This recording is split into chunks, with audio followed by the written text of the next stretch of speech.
Senator Chuck Grassley. During a town hall meeting in Iowa, he was basically talking about how the Labor Department wants to create even stricter laws on children who work on farms, right? So right now, children can work on farms even if the farm doesn't belong to their parents. But the government wants to change that. So if you are under the age of 16, you cannot work on a farm unless it's owned by your parents.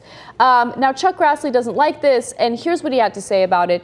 Kids won't be able to help on farms not owned by their parents. It's interesting that the child labor bill goes against Michelle Obama's anti-obesity initiative. How can kids be active if they are limited by this law? I mean, look at this. First of all, it's catching on. The idea that Newt Gingrich had, which was let's get rid of child labor laws, let's have underage kids start working as janitors or whatever else, cleaning toilets, it seemed outrageous. But now all of a sudden, it's building momentum among the Republicans.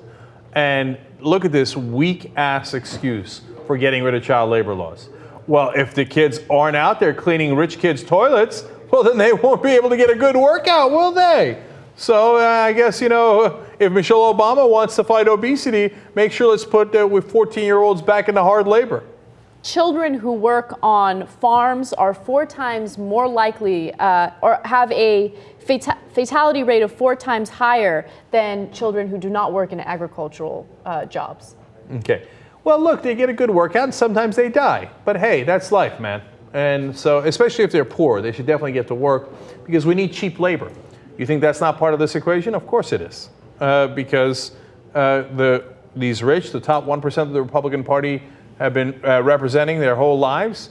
Well, they don't like the minimum wage. One way that they get around it, they hire younger people. They don't like the laws that don't allow them to hire younger people. You get around that. Union wages, who wants to pay that? As Newt Gingrich says, get rid of the union janitors, hire a bunch of poor kids to clean the toilets for them. It's a win-win for everybody in the Republican Party. Yeah, your kid gets killed in a farming accident. Hey, it happens. It happens 4 times more often than if they're not working there, but that's your problem, not Chuck Grassley's problem. He continues to, of course, get paid by the top 1%.